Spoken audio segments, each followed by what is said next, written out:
Okay, just a second. Fine. Wait.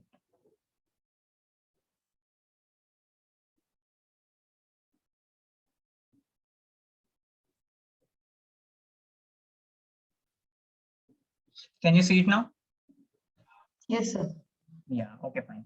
So in the last class, we just discussed some of the topics in DCs and DRs, right? Yeah. Yes, sir. Are you clear with that? Yes, sir. Direction, cosines, and we just introduced to the 3D coordinate systems Yes, sir. where there is presence of x-axis, y-axis,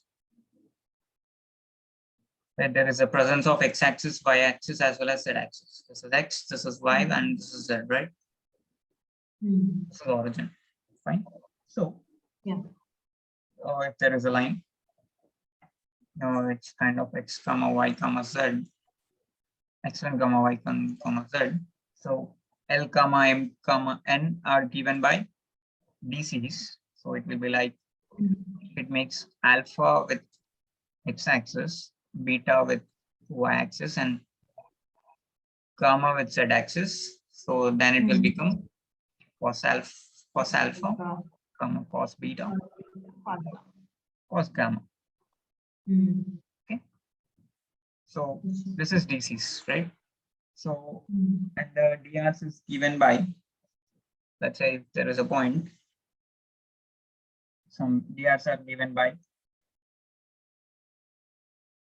x by root over x square plus y square plus z square, y by root over x square plus y square plus z square, and z by root over x square plus root over x square plus y square plus z square, right? And on that day, I have give you one more formula also. Yeah, you can write plus or minus here, which means it indicates opposite, right? And on that day, I have give you one identity, x square plus m square plus n square is equals to 1, where L comma M comma N are DCs, right? Yeah. Yes. So fine. This is the basic introduction I gave you, and I have gave you one more formula. So that day, whenever there is a line which is indicated between these 2 points, x1 comma y1 comma z1. If this is a point and there was another point which is x2 comma y2 comma z2, then the DCs are given by x2 minus x1 by root over sigma of x2 minus x1 whole square. You remember this? I have told you how to extract the sigma. Yes. Which means the summation. Do you remember? Yes. Yeah, we just completed until there, right? And z2 minus z1 by root over summation of z2 minus z1 whole square. Done? So we just completed until that topic on that session. So now let's move on to the further topic here. So what the further topic here is that whenever you have 2 lines, let's consider these 2 lines. For this first line, the DCs are given by L1 comma M1 comma N1. Let's say the DCs were given by L1, M1 and N1. And for the other line, the DCs were given by L2, M2 and N2. Now, if I'm interested in finding angle, then what it becomes is that cos theta is given by modulus of L1, L2 plus M1, M2 plus N1, N2. This is the angle between them. Okay, this will be given by cos theta. If you want theta, you can write it as cos inverse of the whole thing. Right? If let's say if these 2 angles are perpendicular, which means the angle makes is 90 degrees. Yeah, so the condition becomes as 0, right? So the condition becomes as L1, L2 plus m1 m2 plus n1 n2 is equals to 0. 0. Mm. Okay. If the Yeah. lines are parallel, which means that theta is around 0 or 180 degrees, 180. then the condition will be like L1 by L2 is equal to M1 by M2 is equal to N1 by N2. exactly 1 by n2, which indicates a constant. Yeah. Yeah, this is the condition for that. So if you have DCs and they wanted you to find the angle, if there were DRs, let's say they're given like DRs as A1, B1, and C1, and A2, B2, and C2. Okay, then what the cos theta becomes is that cos theta is given by modulus of A1, A2 plus B1, B2 plus C1, C2 by root over A1 square, B1 square plus C1 square, A2 square plus B2 square plus C2 square. So this is the formula given for finding the angles between these two lines whenever there were DRs mentioned. Okay, they given you DRs, so you can find the angle by this particular formula. If let's say, in this case, if those two lines are perpendicular, then what it becomes is that A1, A2 plus B1, B2 plus C1, C2 is equals to 0. Okay, this is in the case of perpendicular. This is the condition for the perpendicular. Whenever it is perpendicular, you will go with this condition. If let's say, if the lines were parallel, so the condition given by A1 by A2 is equals to B1 by B2, which is equals to C1 by C2. Fine. This is all about the theory for you. Okay. And remember these formulas. If you want, you can write it down. We'll be using that in order to not to get confused. Do you want to write or you will remember? I'll remember. Yeah, okay, fine. So have a quick glance. Okay, this one, and this one.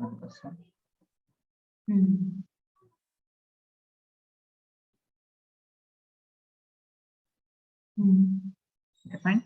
So fine.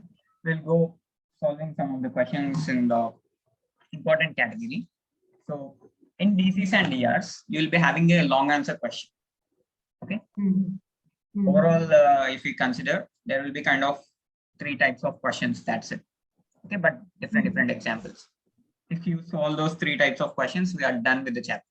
And this is the most easiest chapter and the easiest marks gaining chapter. Okay. Yeah. So fine. Let's go solving one of the question here. So the question is something states like, find the DCs of 2 lines which are connected by the relationship kind of L minus phi m plus 3n is equals to 0 and 7l square plus 5m square minus 3n square is equals to 0. So what they are basically stating is that the DCs of 2 lines are connected by these relationships. Okay, the DCs are connected by these relationships. And yeah, they just want to find the 2 lines DCs. Find the DCs when the relation is something like this. Okay, so now how we are going to solve this then? Okay, do you want to write question? Okay, write it quickly. I'll dictate you. Yes.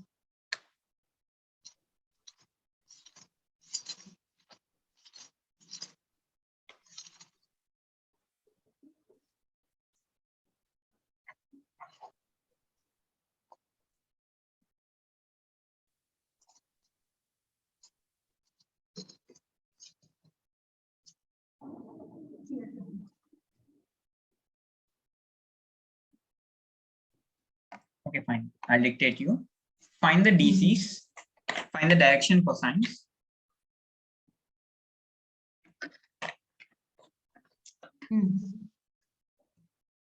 Of two lines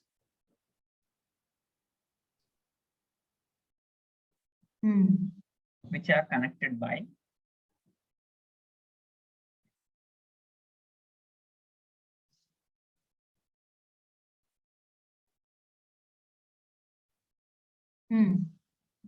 the relations. Write this equation, first equation and second equation.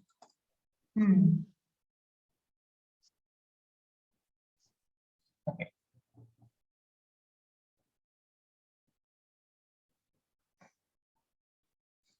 Yes, sir.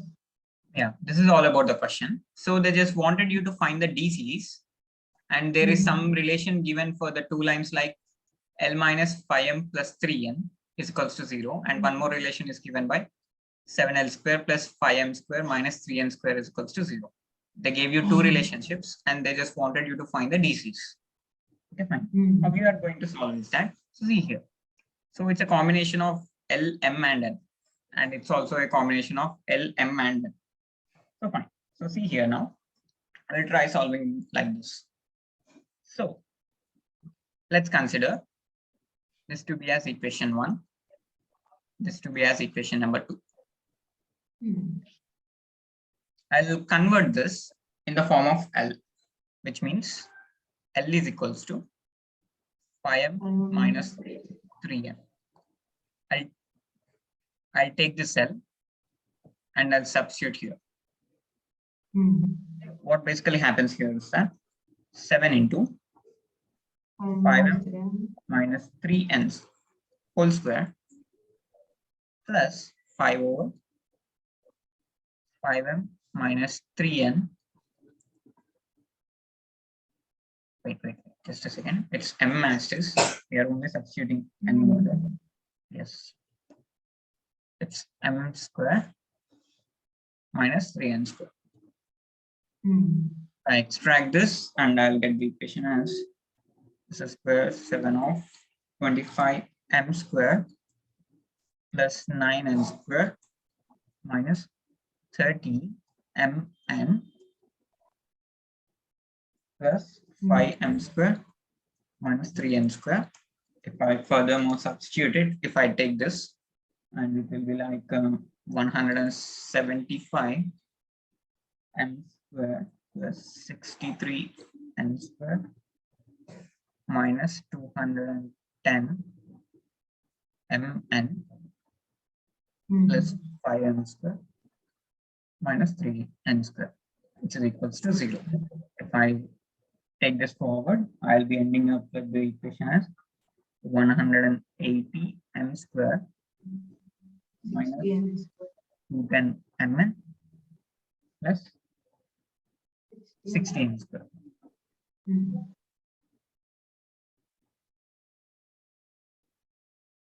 Okay. Yeah. So now if I take 60 common, fine. I think wait, you have to take 30 common. 30. Yeah. So if I take 30 common, it will be like 6 m square minus 7 mn plus 2n square is equals to 3. If I do it furthermore, it will be like 6m square minus 3mn minus 4mn Plus 2. is equals to 0. If I take m common and n common here, I'll end up getting like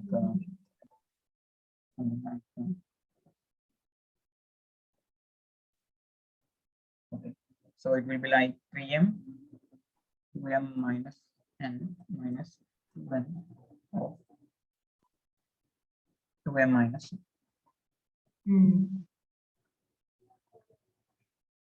equals to 0.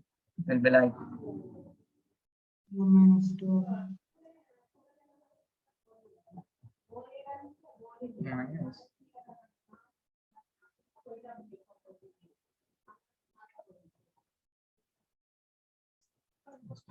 So it will be like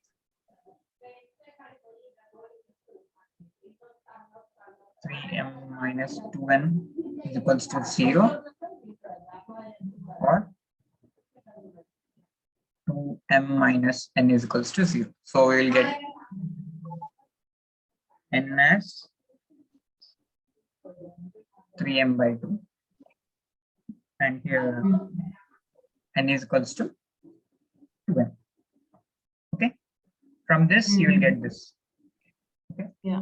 from this you will get this. You know, solving quadratic equations, right? It's a product of both. Yeah, it's either this or this. So Yeah. we gave some n, right? So now let's find out L is to M is to N. Yeah. The case one. I'll take it as case one. As you know, if you want to find DCs, it's a combination of L comma M comma N, right? So we know something like if there are parallel L1 by L2, right? M1 by M2. So it's a combination of ratios. So we will consider taking it as ratios, which means L is to M is to N. Right? If L is to M is to N, then see here. So it will be something like, if I consider that, we know that L is equals to 5m minus 3n, right? Take case one as n is equals to 3m by 2. We have two solutions here. For n is equals to 3m by 2 as well as n is equals to 2m, both. So you need to consider this as case one, this as case two. Okay. First of all, I substitute this in equation number 1. If I substitute here, 5m minus 3 into n. What is n? 3m by 2. If I substitute that, I'll get L as 5m minus 3 into 9m by 2. Okay, it will be like m by 2 will be given by m by 2. So L will be m by 2. Okay, if I solve this, okay, if I keep this n in this equation, yeah, I'll get L, okay, which is m by 2. These two, I'll keep m as it is. I know m is 3m by 2. 3m by 2. Okay, if I solve this, it will be like 1 is 2, 2 is 2, 3. So L comma M comma N will be 1 comma 2 comma 3. Okay. Yeah. So if you see here, yeah, just a second. This is for the case one. Now I have DCs. I mean, wait, these are L and M comma N, right? So this basically indicates from this equation, you have solved a point here.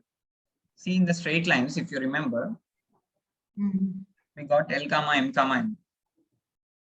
In the straight lines, AX plus BY plus C is equals to 0, right? If I substitute a point X comma Y, you'll get 0. I mean, any point on the line, if I substitute in the equation, what I'll get? 0. So it is in the form of LMN. The line is in the form of LX plus MY plus N, right? I have to substitute some point of L comma M comma N. So what it basically indicates is that it indicates it's a point on the line. Indirectly, what it becomes? X, Y, Z. X, Y, Z. So it is basically an indication of DRs here. You got it? Yes, sir. The equation is in the form of kind of L, M, and N terms, right? You blindly write it as if L comma M, these are considered as DCs, you will go with DCs. But that's not DCs. It's generally an equations. You got it? I'm telling you the difference here. Yeah. These are DRs.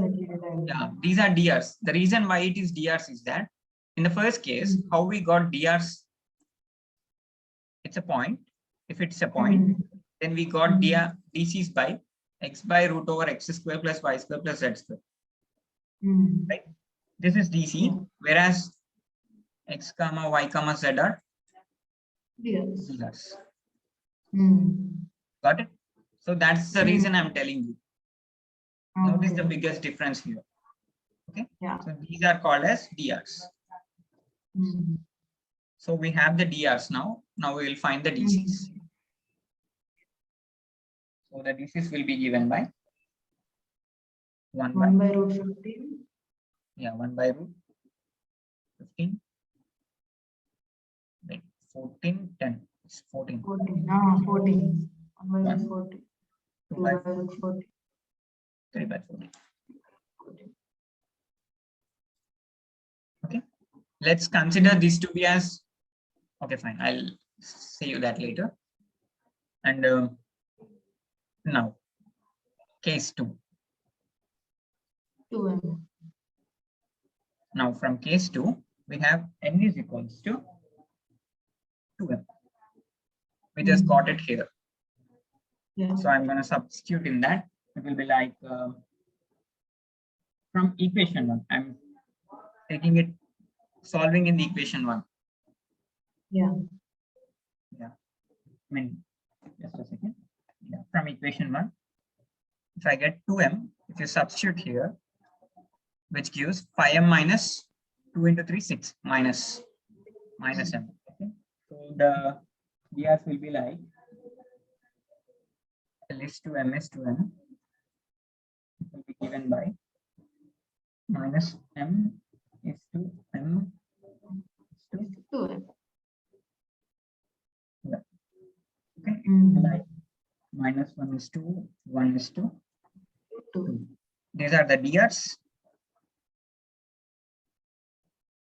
Minus 1 by root 6. DCs will be given by minus 1 by root 4, 5, 6, root 6. 1 by root 6, 2 by root 6. 1 by root 6 and 2 by root 6. So you have two DCs here. This is one DC and this is one DC. Right? This is for one line and this is for the other line.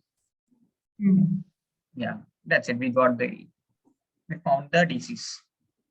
In the question, they stated us to find the DCs, right? Yeah. Yeah, we got it. Okay, and here the main thing you have to notice is that don't get confused with DCs and DRs. Okay, note where we are getting DCs and note where we are getting DRs. Okay, is that clear with the point why I wrote the DRs here? Yes, sir. Yeah. Okay. If you are clear with that, you can do other solutions also. Fine. We'll solve one more question also on the basis of that itself. Okay. Just note down the question. I'll be dictating you.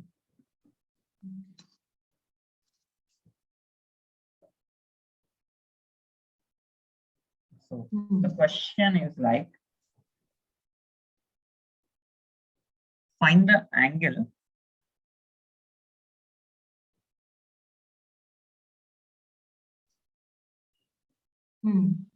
between the lines whose DCs satisfy the equation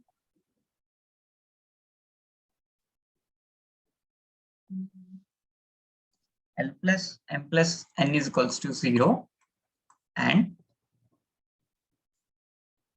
L square plus m square minus n square is equals to 0.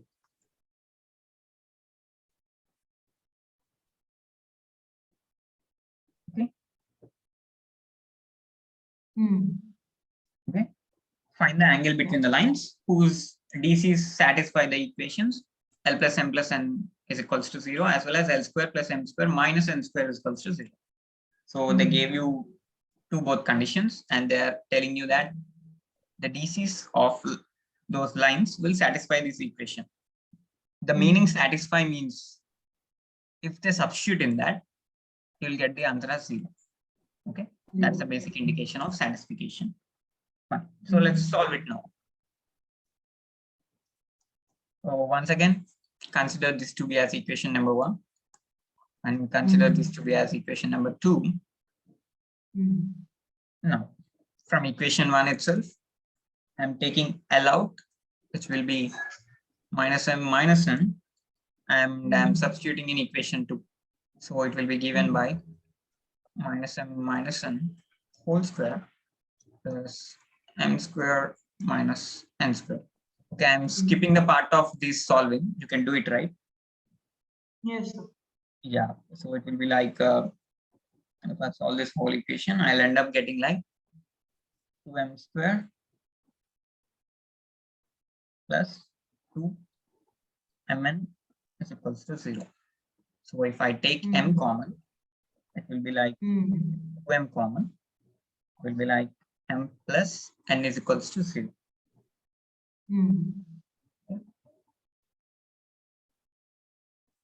So it will be like 2m is equals to 0 or m is equals to minus n.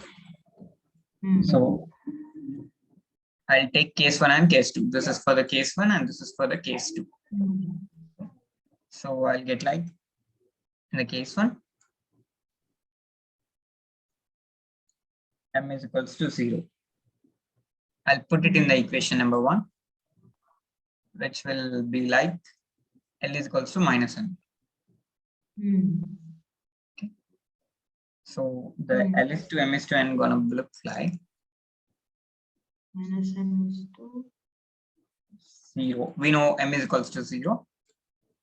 Is to N. So which indicates minus 1 is to 0 is to 1. Okay, these are the DRs as I told you before. And now we are interested in finding DCs. So the DCs will be given by minus 1 by root 2 come 0 1 by root. Okay, you know, solving the DCs from DRs. Simply put the formula, get the DCs. That's it. And in the case 2, we'll take M as minus n. And we will put it in the equation 1. We'll get minus n minus n, m of minus n, L will be 0. Okay. Okay, if I put it here, L will be 0, right? Minus of minus n, minus minus plus n minus n is 0. Okay, m is minus n, right? So it will become as minus of minus n. Okay, yeah. that will be, then the L will be 0. So the L is to M is to N gonna look like 0 is to M is minus n is to N. So it will be given by 0 is to minus 1 is to 1. So this is DC, DRs, and this is, and we will get DCs as 0 come 1 minus 1 by root 2 and 1 by root 2. So this is DRs. So this is for one line and this is for the other line. Okay. Now, as I told you a formula before, in order to find the angle between the lines, which is given by cos theta. Yeah. Do you remember that? Yeah. Yes, Cos sir. theta is equals to L1 L2 plus M1 M2 plus N1 N2. Right? This one Yes, is sir. L1, this is M1, and this is N1, this is L2, this is M2, and this is N2. If you put it in the formula, it will be given by cos theta is equals to minus 1 by root 2 into 0 plus 0 into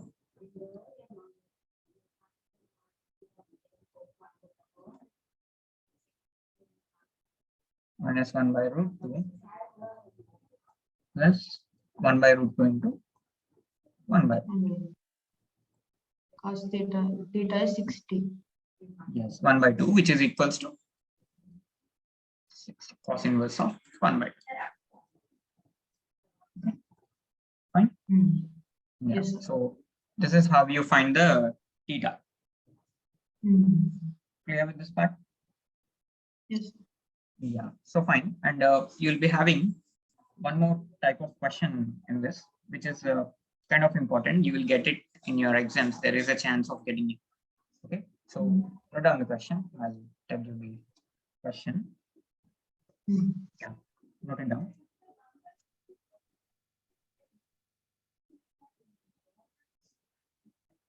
If a ray makes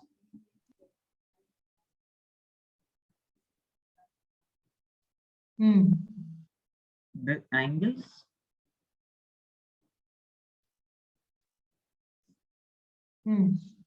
alpha comma beta comma gamma and delta with 4 diagonals of a cube,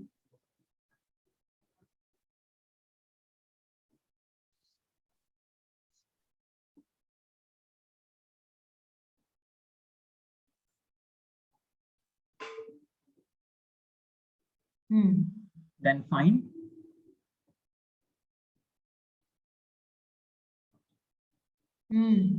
cos square alpha plus cos square beta plus cos square gamma plus cos square delta. Okay, this is all about the question. What they are generally stating is that, okay, try to, understand the question and tell me what it states.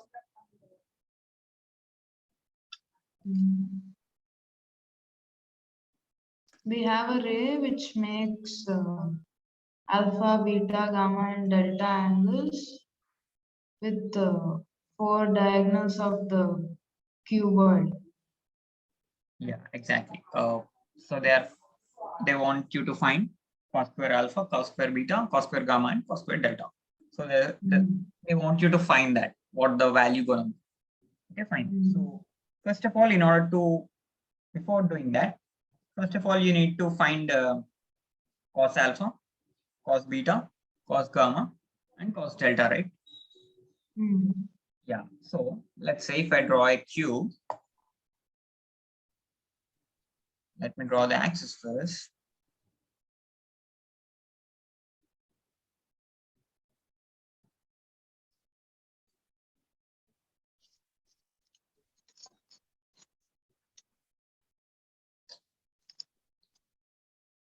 Just a second. So let's consider an axis. This is y-axis. This is x-axis. This is y-axis, and this is z-axis. Okay, fine. If I draw a cube,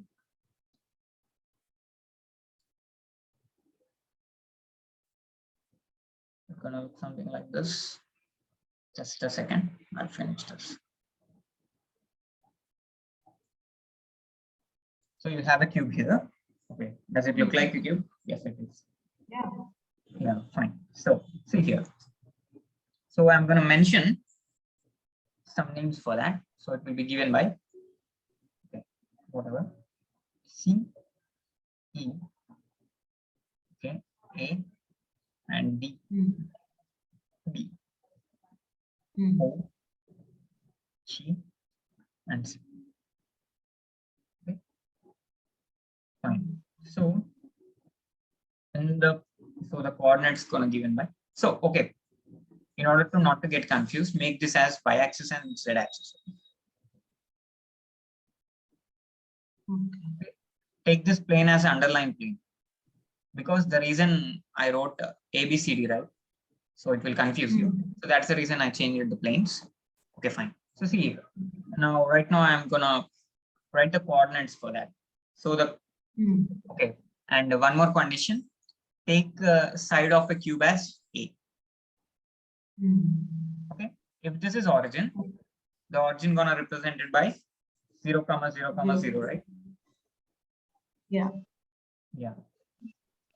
And the other point is represented by A, 0, 0, and B is represented by 0, A, 0, and the other point C is represented by 0, 0, A, and T is given by A, 0. E will be given by A, 0, A, and F is given by A, A, and G will be given by 0, A, A. Got it? So these are the coordinates of that. As you know something that whenever there is a line in between two coordinates, which means if there is a line, if this is x comma y, this is x2 comma y2. Okay, then the drs is given by x2 minus x1 comma y2 minus y. I told you this point in the last class. I hope you remember that. Yes. Yeah. If I mention, let's take it as f. Okay, this is right. So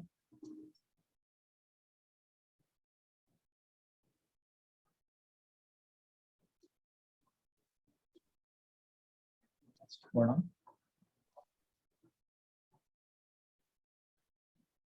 Okay, now so I'm interested now. You know what is the diagonal in the cube, right?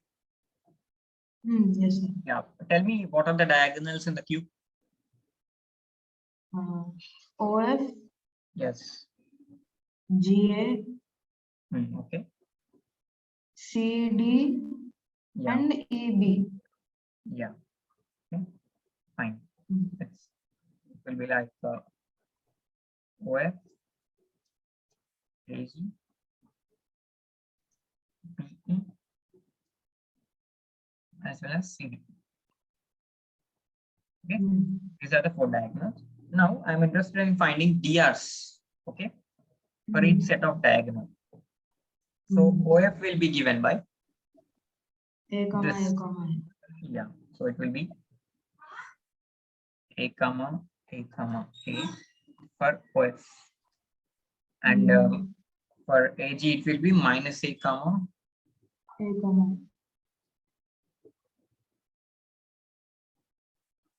and for B it will be yeah, A, minus A, A,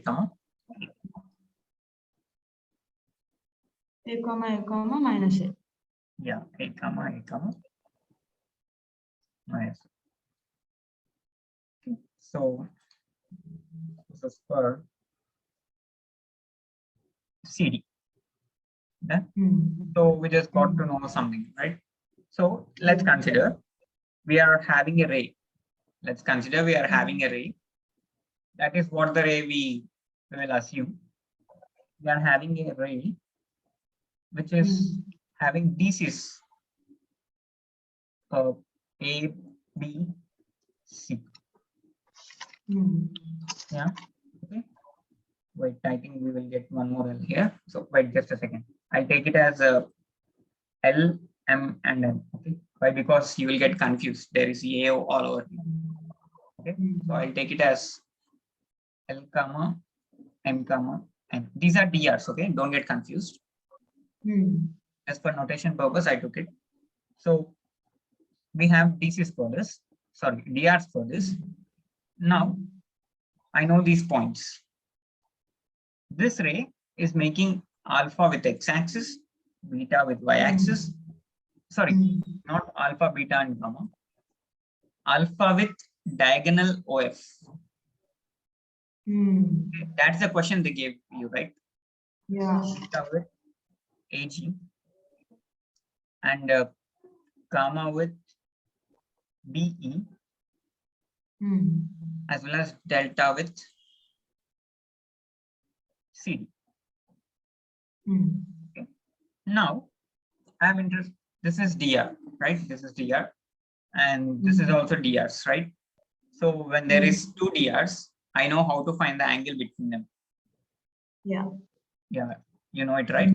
So I'll put the formula, which is cos theta is equals to, which is given by a1 a2 plus b1 b2 plus c1 c2 by root over a1 square plus b1 square plus c1 square into root over a2 square plus b2 square plus c2 square. If I apply that formula, so the first angle is alpha, right? I am finding for OF as well as this line. Okay, so that will be given by cos over alpha, which is equals to modulus of,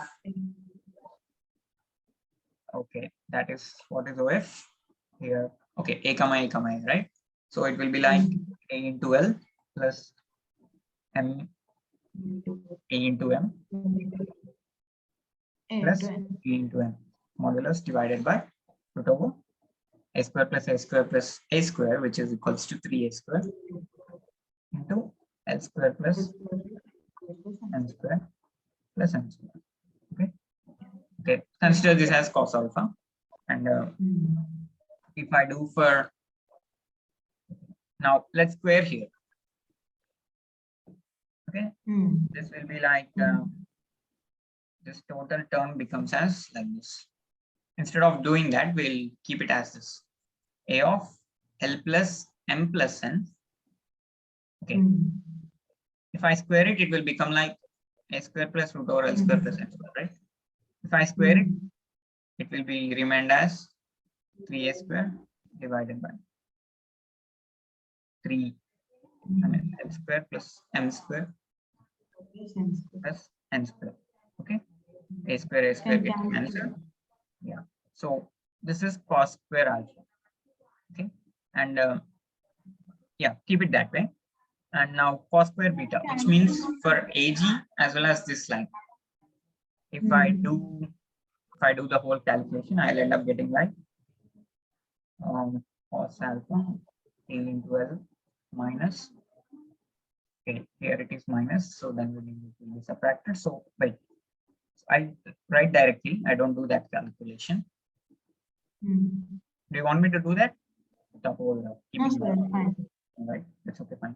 So it will be like minus L plus M plus N whole square divided by, it will be same actually. There is only change in minuses over plus N square. 1 square gamma is given by. So it will be at minus on the second one. So it will be L minus M plus N whole square divided by L square plus M square plus N square. And cos delta is cos square delta is given by L plus M minus N whole square by 3 L square plus M square plus N square. Okay, fine. So this is the equation. So now we need to add these 4 terms. Got it? So it will be looking like this. It's gonna look like, if I sum this 4, I can do it here also. LCM is, I mean, denominator is common, right? I can simply add these terms, right? It's gonna look something like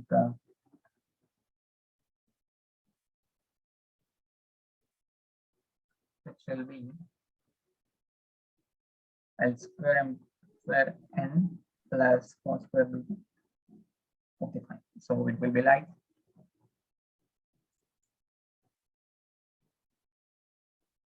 L plus M plus N whole square plus L minus L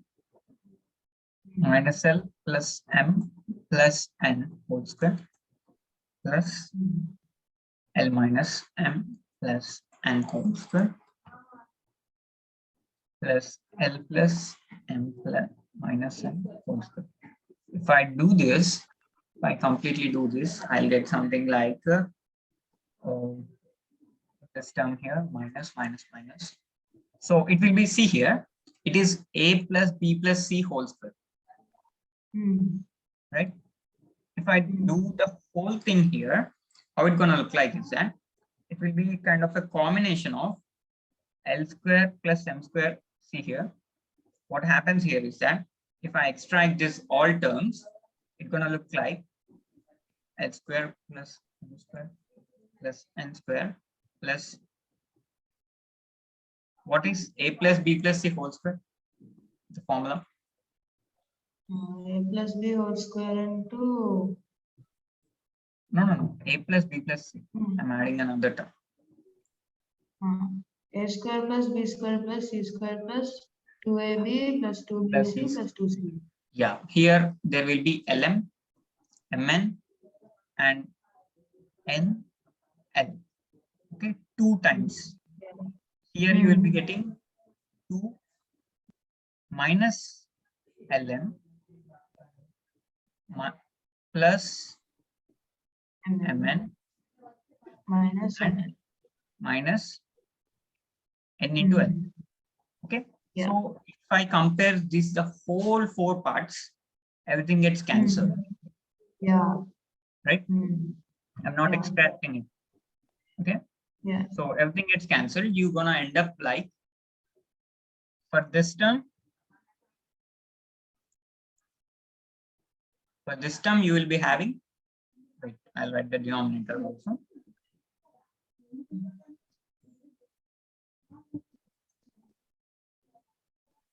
So see here, I will be left over with L square plus M square plus N square.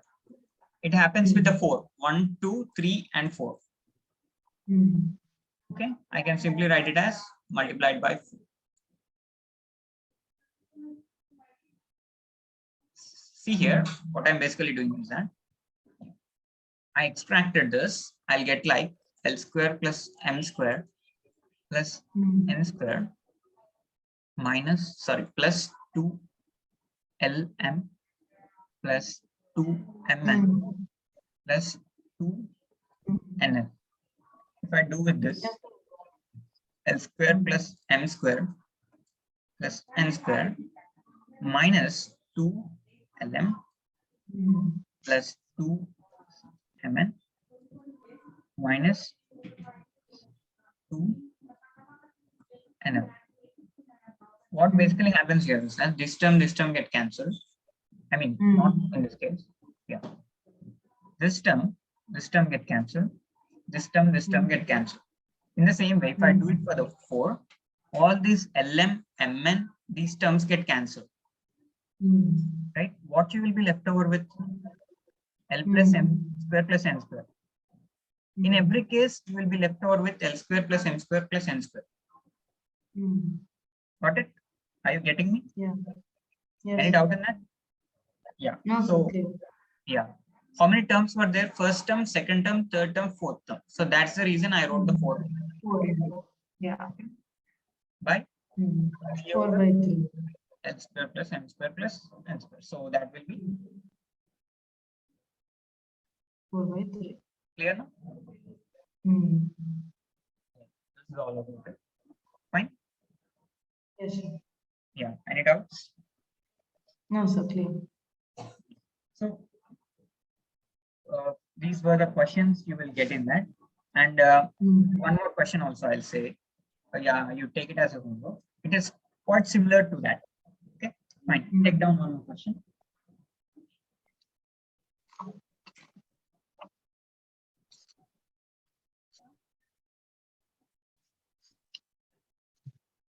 Yes. Yeah. Show that the line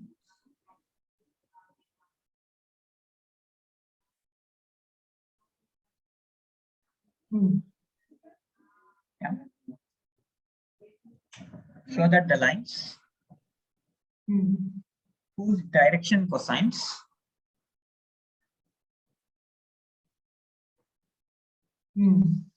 are given by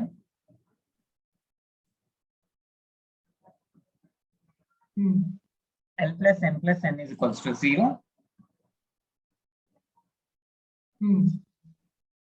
comma, 2Mn. Okay, the equation is like this.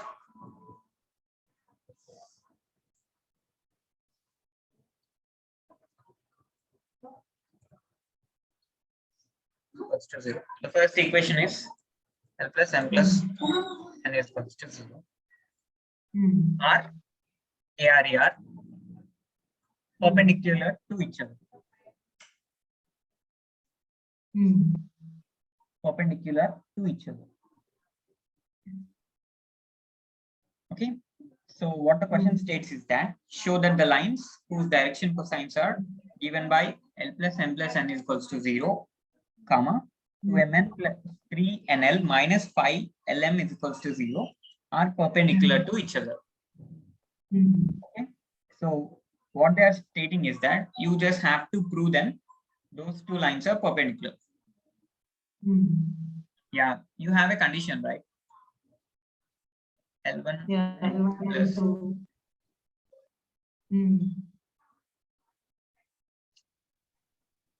to 0. In the previous cases, we solved how to find this L, M, and N. Yeah. Right? Yeah. Simply put it. So first take L Yeah. and keep You can it in provide them. perpendicular. Yeah. Okay. It's so much similar to that question itself. So give it a try. Yeah. Fine. So with this, we have completed our DCs and DRs. We literally completed every question in the important. Okay. Yeah. If you refer to Akshara also, there will be some extra questions that will be for your practice. What I am telling you is a kind of super short, kind of take it as a 6. Okay. These are those kind of questions. You'll for sure get it, anyone. Okay. Fine. And Akshara is for extra questions. Yeah. Yeah. Okay. And I'll send you those important questions also. Yes. Okay? Yeah. Fine. And don't forget to practice in Akshara. It's important. Yes, sir. It also consists of these questions with some extra. Okay. Fine. Any doubts in the session? No, sir. Yeah. Everything clear? Yes, sir. Yeah. Join by 8:50. Okay. We'll go with the physics. Yeah. Yes. Yeah. Yes. I'll share you this PDF. Okay.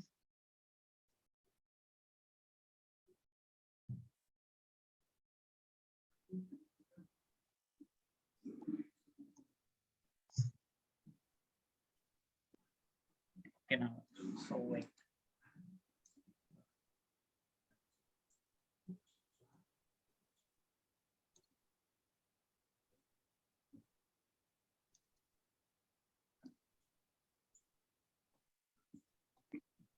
Okay, fine. So see here. So in the last class of physics, we just gone through the laws of motion, right? Yeah. I gave you some introduction over there. Yes. Yeah, I mostly completed today. So see here. So it's basically some of the laws which we will be using in order to find the problems and state the motion and state the dynamics of the body. We'll be using some laws. If I specify what were the laws, those are basically Newton's laws. I'll keep it as N laws. Newton's laws. We'll have first law. We have a first law.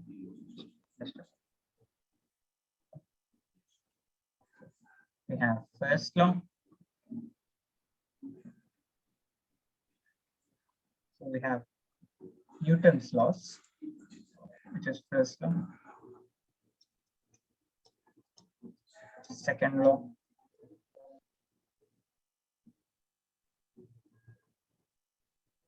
Second law. And third law. Okay. We just discussed about, I gave you some introduction regarding that on that particular day. So in the complete physics, we'll be having these three laws itself in this particular chapter. So yeah, okay. In this laws of motion, we'll be having three particular laws, which is first law, second law, and third law. I'll define it. Wait. So if I go for the first law, it generally Newton's first law explains the property of inertia and defines the force. Right? Do you know what is inertia? No, sir. Do you know in it? You don't know. Okay. It's inertia. You don't have any idea about what is inertia. No, sir. Yeah. So see here. So whenever there is a body, over here, by definition, we will be telling like it's a property of body. By virtue of it, it can change its shape. Let's say there was a ball here. It cannot change its state whenever there is no external force. Let's say if I kept a ball over there, can it move by itself? No. No. Or it will be at that place itself. Right? So, okay, Yeah. you are a body, right? You, me, everyone, literally human beings are a body, right? If I want to move, I can move. I can walk, I can talk, I can jump from the building, whatever. Literally, I can do. But there is no external force acting on me. I myself doing it, right? If I consider here, it is a stationary, right? It is trying to be stationary at that position itself. But whereas our humans, we are trying to make a motion, which means walking or whatever, walking, running, whatever. There is no external force on me, but I'm actually doing the work, right? So the motion is associated with my virtue, which means I'm involving in that without any external force over that. Okay, so that is called as inertia. Yeah, the movement is associated, but there is no external force on it, right? I myself moving and the ball is itself being in rest when there is no external force. Okay, yeah, that's what Newton stated in his first law. Whenever a body is kept at a particular place, it will be continuing its motion. Let's say if there was a car, it is moving with a velocity of v.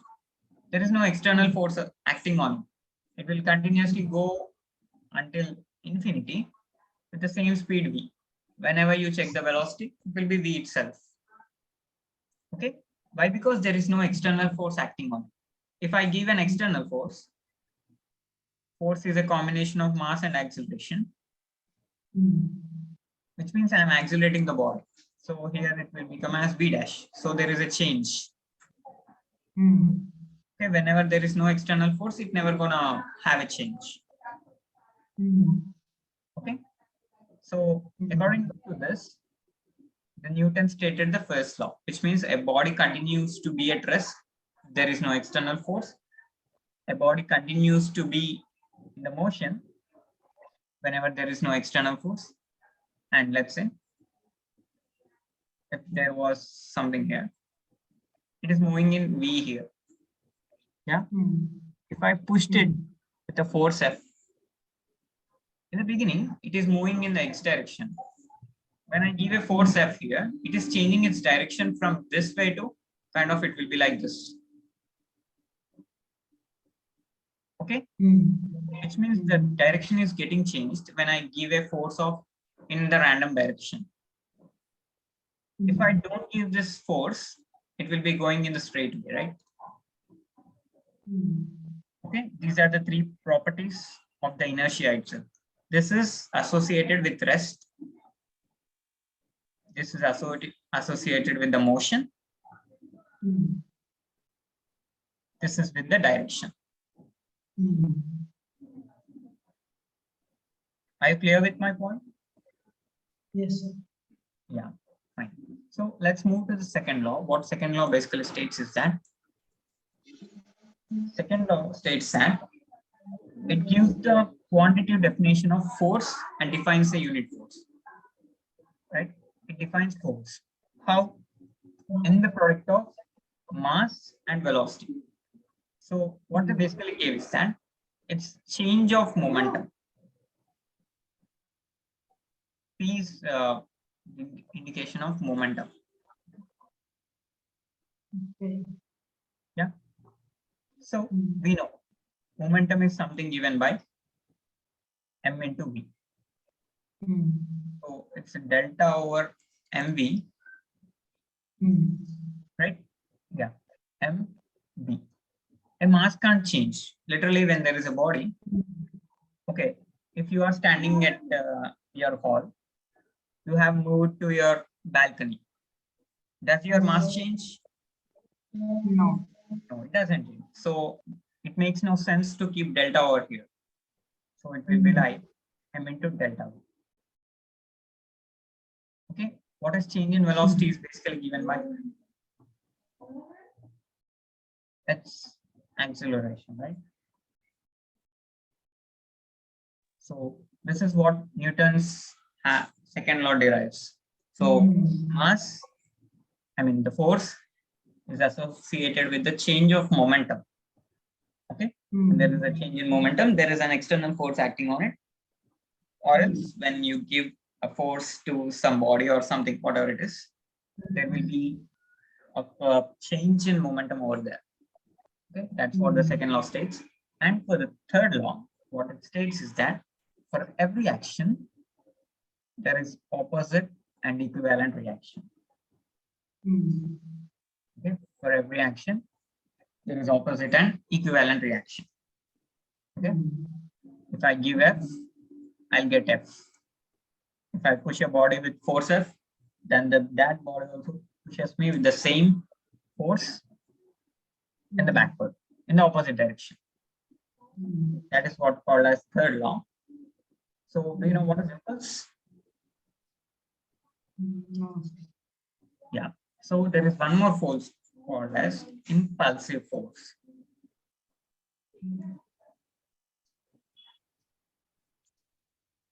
What impulsive force basically means that a force acting on a body for a very short interval of time.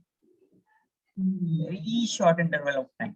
Let's say if you are riding a bike, you are moving with kind of, let's say, 80 kilometers per hour. So that velocity is high, right? There is a possibility of you have started at 0, you came to 80 kilometers, which means there is a lots and lots of acceleration. Indirectly, there is a lots of force, right? Why? Because force is equals to mass into acceleration. Whenever you apply brakes, it suddenly comes to 0 within a short interval of time. Okay, you are applying large force opposite to it, a very short interval of time, within a fraction of seconds. Right? That's what called as an impulsive force. Got it? Yeah. Yeah. Which means it can be written as F impulse. Impulse is given by F into T.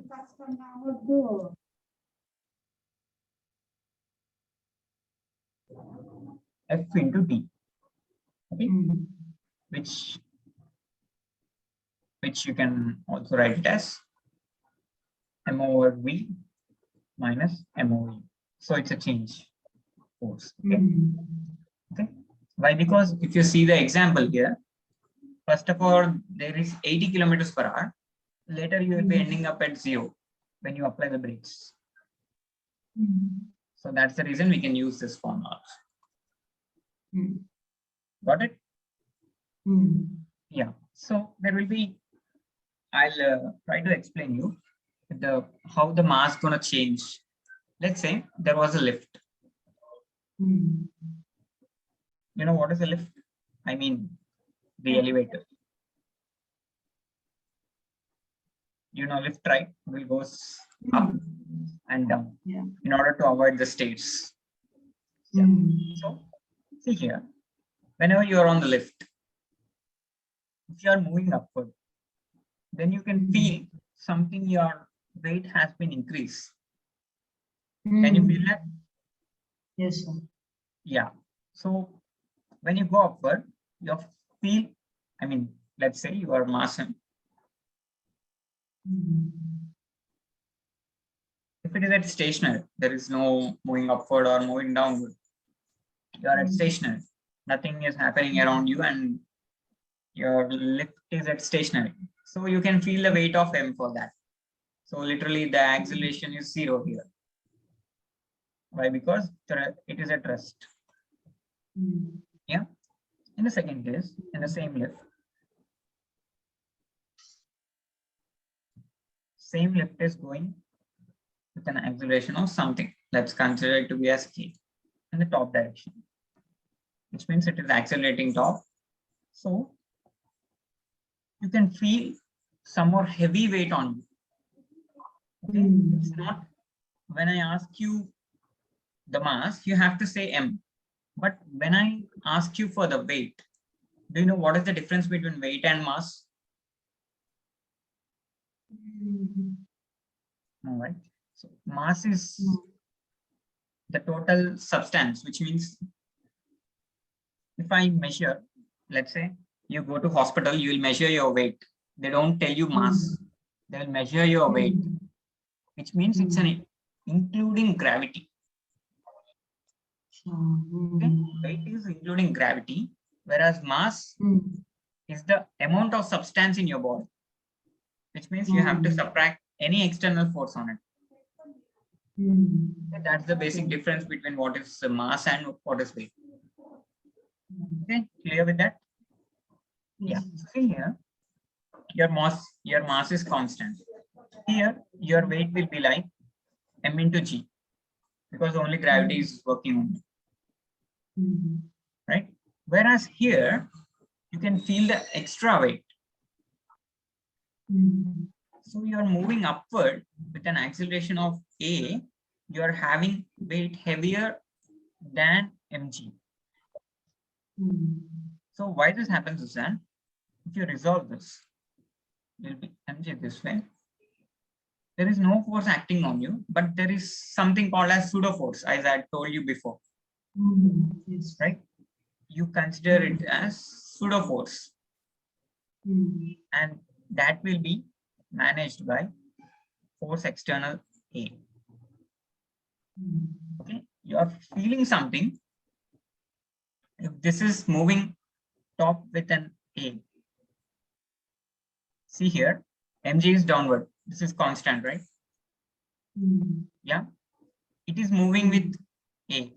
Wait, let me explain it here. Just a second.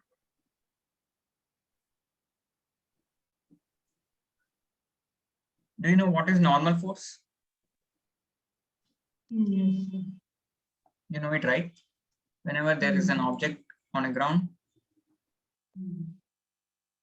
if this is mg, you are applying mg on the ground, then ground also applies some amount of force on you. That is called as normal force, right? So in this case, you are standing on a lift, you are giving mg to the lift. So the person is here, you are giving mg to the lift, and lift is giving normal force to you. Yeah, whenever it is moving topward with an acceleration of a, indirectly what is happening is that in the downward direction, in order to balance this force, there is a force which is invisible acting on you. Okay, that makes you heavier. Okay, there is an external force A acting on you. As I told you, something like inertial frames and non-inertial frames. You remember that? Frame of reference. Yes, sir. Yeah, in the first class I told you, right? If it is from what you are watching, from what frame of reference you are watching, if it has some acceleration, then it is called as non-inertial frame. Whereas here the lift is at constant. So this becomes inertial frame. Okay. Notice the difference. There is A here, it becomes non-inertial. There is no A, so it becomes inertial frame. Okay. So that happens to be the F plus mg, which is acting extra force on you. That's the reason why you will feel heavy than the usual.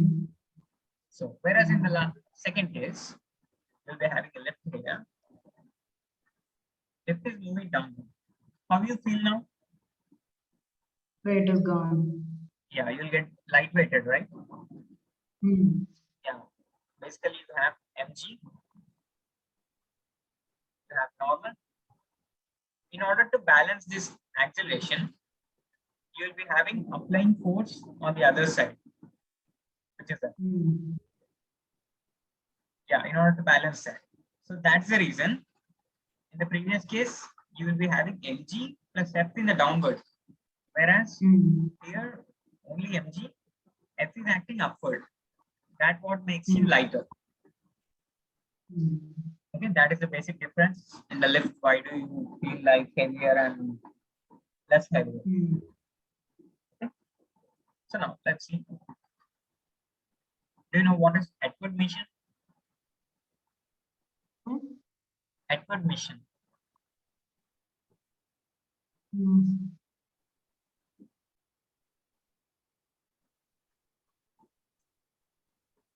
Atwood machine.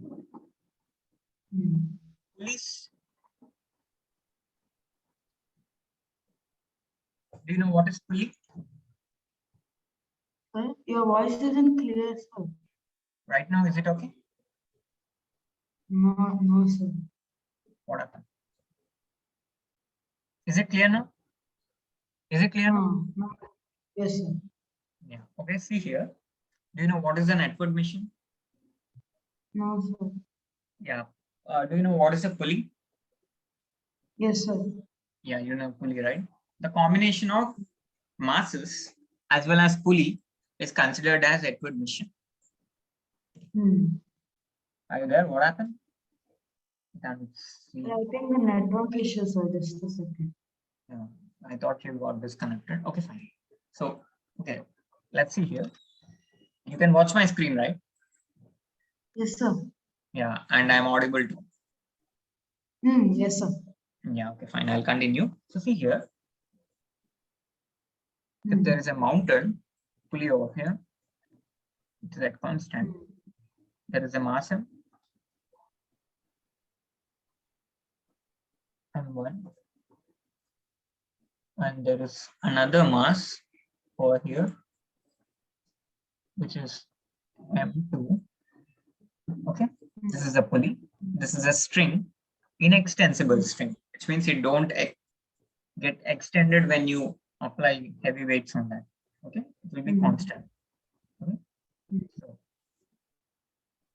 so see here. Now, this is called as an Atwood mission. It's a combination of many. You can get combination of many pulleys, weights, all that stuff. Okay, so here, let me derive the forces here. How it's gonna look like this. If I see M1, for this, there was a string right here. Tension acting upward, downward. Yeah. Here also, tension T. Here there will be T. Here also there will be T. Why? Because only one string and inextensible. So there is no chance of T getting varied. And downward M2G. Okay. Fine. These are the actual forces. So fine. So see here. Yeah. So what happens here is, if I consider like there is a chance of moving it upward or backward. I mean upward or downward. If this goes upward, this will come downward. If this goes up, it will be down. So let's consider one case. As this going up, this going down. Initially, it will be at rest. Whenever it starts moving, it will be having some acceleration, right? Yeah, so I named it as A for that. Fine. So what happens here, Sam?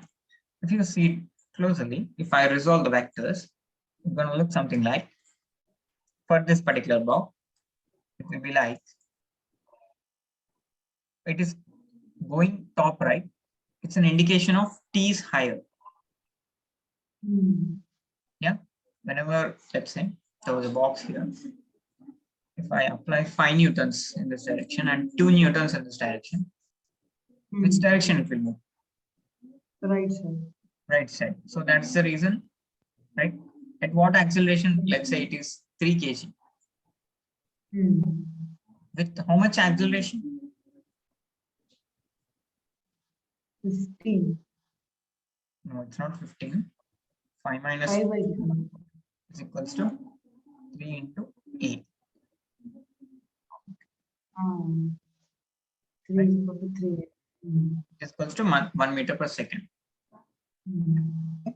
Same principle I'm using. Yeah. For this, in order to make it move upward, T is bigger. 2g, which is equals to M2 of A. For this, it will be like it is moving downward, right? So M1g will be greater minus T equals to A. If this is A, this will also become A. If there are multiple strings, there will be a chance of getting the A variant. Okay, so there will be single A, single T. Okay, if I take this and solve this here, okay, what it becomes is that I'll send this T here and I'll add it here. The T becomes here as plus. I substitute T here. M1G minus M2A minus M2G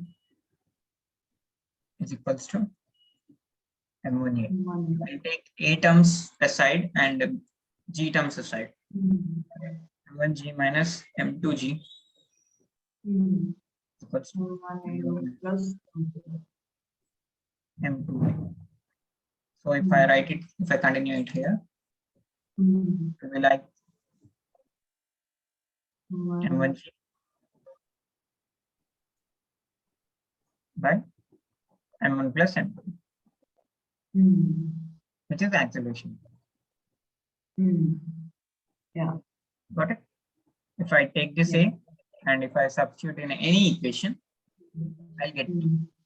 Why? Because M1 they gave you, M2 they gave you. The only things you need to find is tension and acceleration. Okay.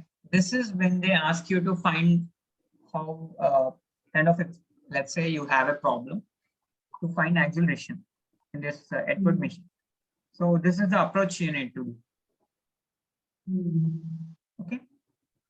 Yes. Yeah. And they will ask one more thing also. What is that called as force on pulley? Okay. If you see this case, these two weights, either it's movement or something, whatever, there is some weight acting on the pulley. Let's say you tied 2 bricks with a wire and you catched it with the hand and lifted it against the gravity. So you feel some weight on your hand, right? In the pulley case also, pulley feels some weight. So I'm interested in finding that weight. Right? How it's going to look is that if I redraw the diagram.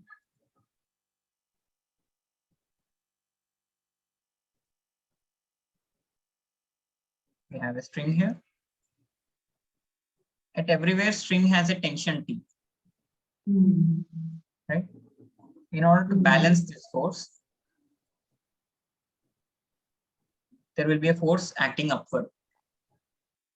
So we have to find this one. Okay. So it is not moving anywhere. It is at stationary, right? According to our frame of reference, it is moving at stationary. It's not moving upward or not moving downward. So if I write the equation for this, it will be like F is equals to 2 times of tension. So why? Because 2 times of tension is, and see here, don't get confused. We'll write it in. You can write it as F minus 2T is equals to mass of pulley. It is not moving anywhere. So the acceleration is 0. That will become 2T. Okay. Got the difference now? Yeah. Yeah. So from this, if I substitute T over here, I mean A over here, you will get T. If you take this T, if you put it here, you will be done with calculating the force. You got it? Yes, sir. Yeah. So this is all about the Atwood machine. Yeah. So there is one more topic that is called as friction.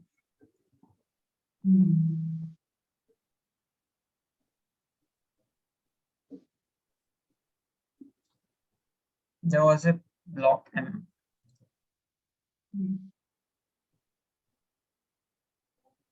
It is given a force of F. Do you know what is friction? In the previous class we discussed, right? Yeah. Tell me what is friction? The opposing force acting when two bodies move on each other. Yeah. Okay. Yeah. Fine. So it will be acting in which direction? Opposite to Opposite to this. direction. Yeah. Friction is denoted by smaller. The force is forward and friction will be backward direction. Okay. So there are actually 2 types of friction, which is static friction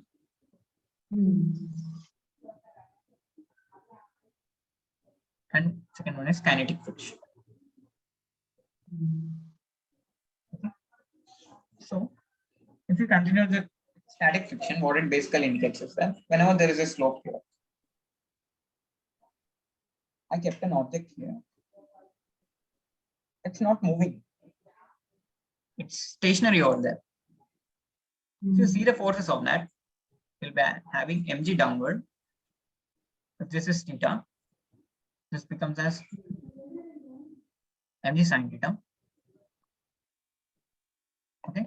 If this is theta, this will be pi by 2 minus theta, right? So that becomes mg sine over theta. Yeah, okay. So what happens here is that there is a force acting on it, like this case. So there will be a friction also associated with it in order to stop that particular force, right? And that particular force is called as static friction. We denote it by F of S, F subscript S. Okay, it's an indication of static friction. Yeah, what basically static friction means is that it's a self-adjusting force. In order to manage mg sine theta, it is giving some force only applicable for mg sine theta, right? If Fs is equals to, I mean, you can't say it is equal to, kind of similar to mg sine theta. It is not giving heavy force than mg sine theta. If there is a possibility of Fs greater than mg sine theta, it should move upward, right? It is kind of self-adjusting itself from slipping. That kind of friction is called as static friction. Okay. Whereas in the kinetic friction, the body is moving. There will be a movement of body. Okay. The body will be moving. If I give a force, it will be having an acceleration A. At the same time, there will be a friction acting on the opposite direction. Okay, this kind of friction is called as kinetic friction.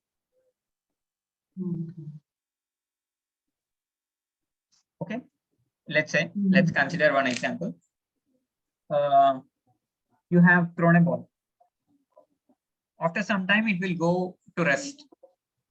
The reason why it will go rest is because there will be opposite direction friction acts on it. And after some time, it minimizes the applied force which you gave for the ball. End of the day, it will be 0 and it will be stationary, right? So that is the difference between kinetic friction as well as static friction. Okay. There will be one more kind also, which is not the type, but considered to be one of the type. So see here, as I told you an example of ball, right? If you observe the movement, it won't move like this. It will be moving like this. Yeah. Yeah. Yeah. Yeah. In every particular case, if you see it, the contact will be changing. In the first case, here there will be F. If you consider these points move here, there will be another point here. One more. So this is called as rolling friction. Okay. So this is different. This is different as well as this is also different. Okay. Got it? Yeah. So basically, so you have something like the friction is given by F is equals to mu into normal reaction. Okay. This is the normal reaction acting on a body, and this is called as coefficient of friction.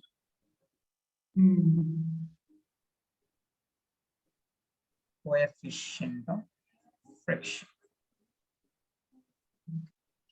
For static friction, the coefficient is given by ms, which is equals to F by normal reaction. Yeah, F maximum here. Why? Because this is the only force maximum it is giving. Okay, you take it as maximum, and this is for the this force, which means static force. And for the kinetic force, mu k is given by friction of kinetic by normal force. And for rolling friction, that will be mu r, which is given by F1. Okay. Clear with that? Yeah. Okay, fine. So there will be one more thing. I'll explain you as a question that they will be asking you some question. The question, what it indicates is that, let's say there was a long right there. Let's consider it to be as a ball. Yeah. If I want to move this, I can do it in the two ways. The first thing is by pulling.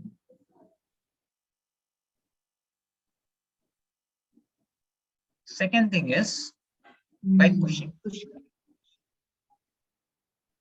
Pulling will be more than pushing. Yeah. They just want you to prove it by, it's not by the statements. They just want the physical proof, which means you have to prove it by by showing the equations. Okay. Pulling So will be plus mg sin theta. Yeah, what happened? Pulling will be plus mg sin theta. Pushing will be minus. Yeah, exactly. So you can show the difference, right? Yeah, fine. And yeah, that is one of the important question. And other question they will ask you like, what is the second law, and derive the force from the second law itself. They'll ask you to prove that. Okay. Can you hear me? Yes, sir. Yeah, they will ask you to prove the conditions, and they just want you to derive F is equals to mass into acceleration. Okay.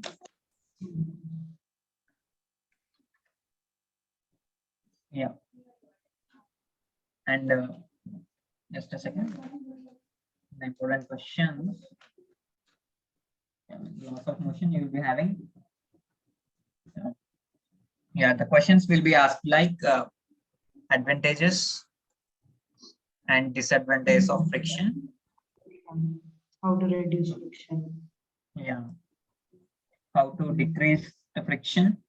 And this question, the long question, and shock observers used in a motorcycle. As I told you, the impulse, right? So you have to write it down, right? In the impulse form. And they'll ask you to write momentum.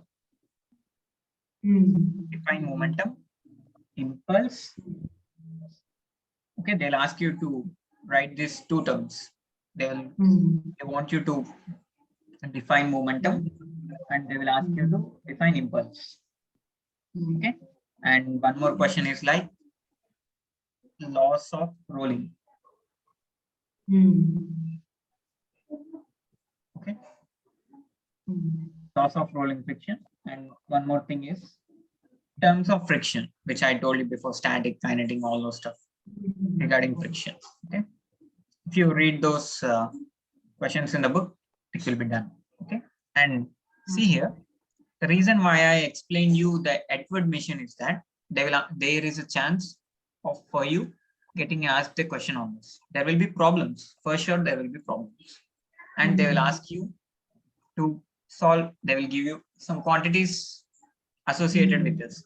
They'll give the value of M2G, M1G, and they want you to find the A as well as sometimes T, all the stuff. Whatever the question they gave you, the approach will be similar.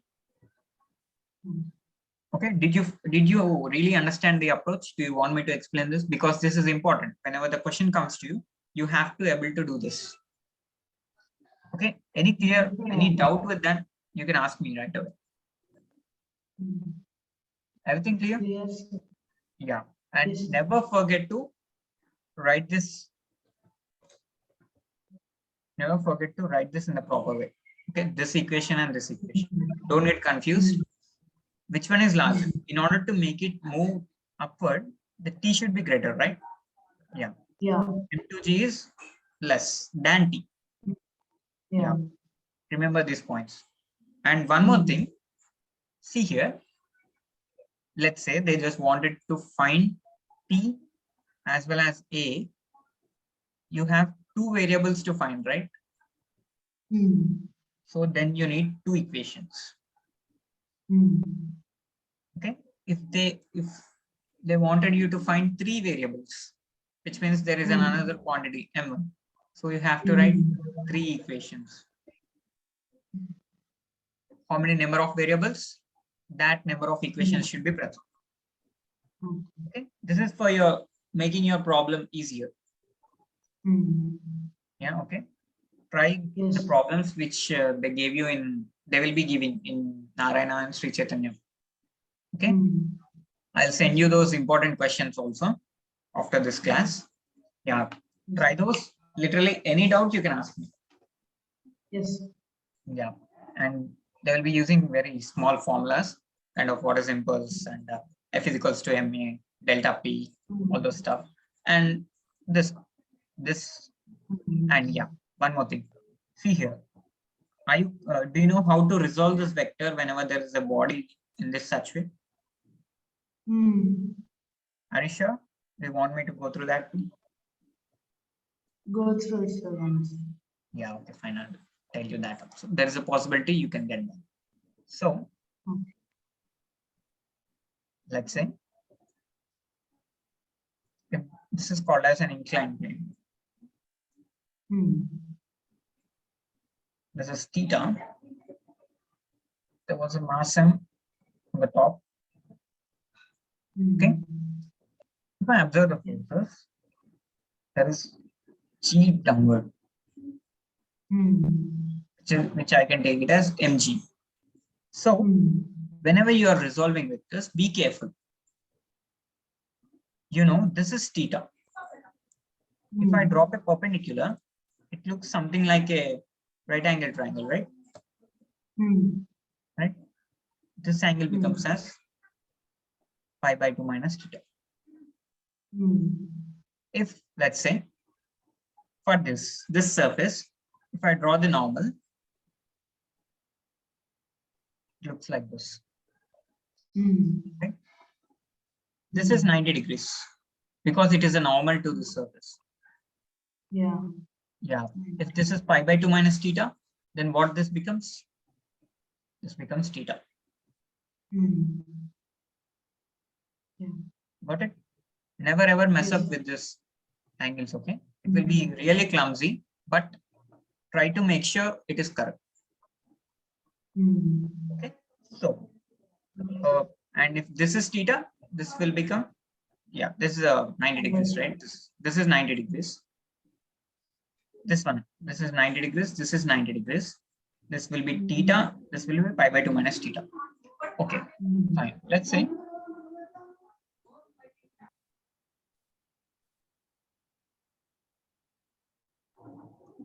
see here, the gravity mg is acting downward, right? Let's say I gave it a force of F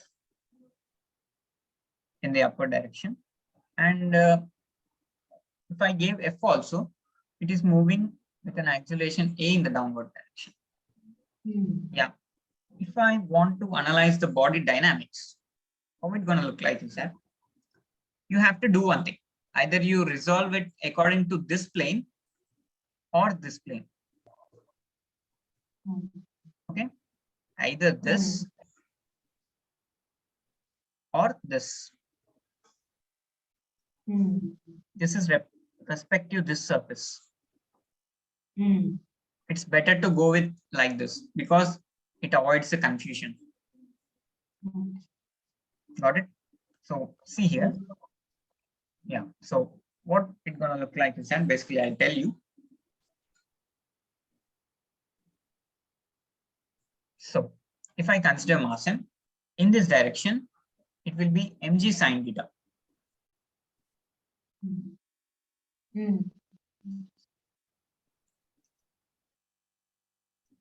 If it is moving with acceleration A in the downward direction, then it's an indication of mg sine theta is more than what the force I apply. Right? Yeah. Yeah. So whenever the body is moving downward, it has a friction force of F associated with it. Right? So I have to note that also. So if I want to write that, so how it's going to look like is that it is going downward. So mg sine theta is greater.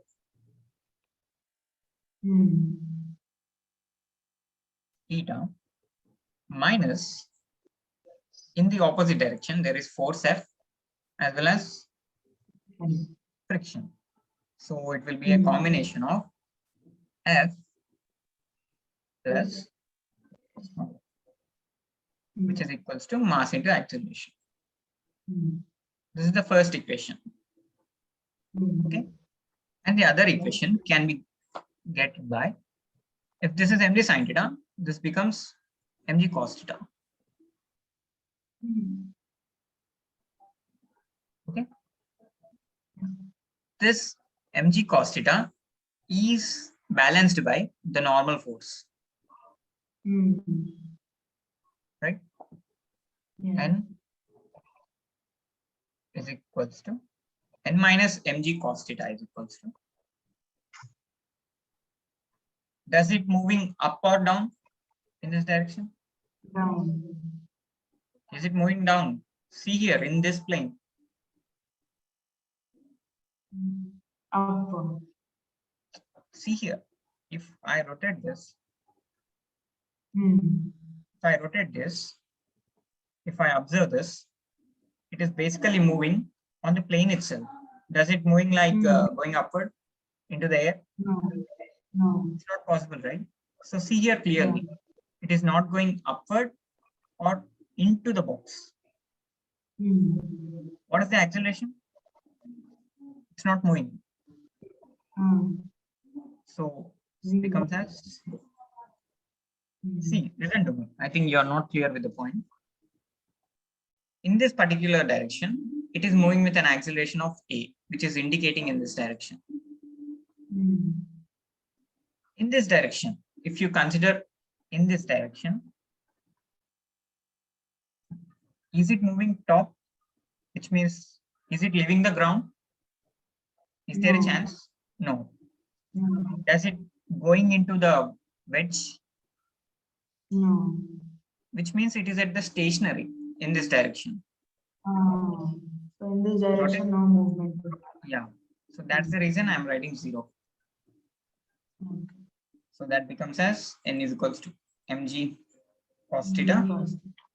So you will get here, and in this you can substitute mg sin theta minus f plus, f is a combination of mu kinetic.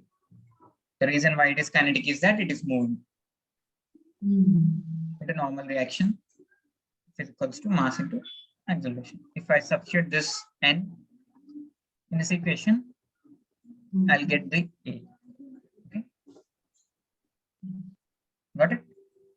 Yes, sir. Yeah. You'll be having the force, okay? They'll be providing. If they don't provide you, they will give normal. There is mostly chances of giving you 2 variables. They don't ask you 3 variables in the IP itself. You will be having in JE. Okay, got it? Yeah. Clear with these points? Yes, sir. Any doubts regarding this? No, sir. Clear.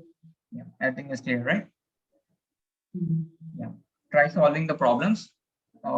Once after the session, I'll send you this chapter important questions, all those stuff. I'll send you there. Take it as a preference. Solve every question. You can refer in your Sri Chaitanya also if any doubt. If you don't get it there also, you can ask. Fine. Mm. Yeah. So thank you. You may leave now. Thank you, sir.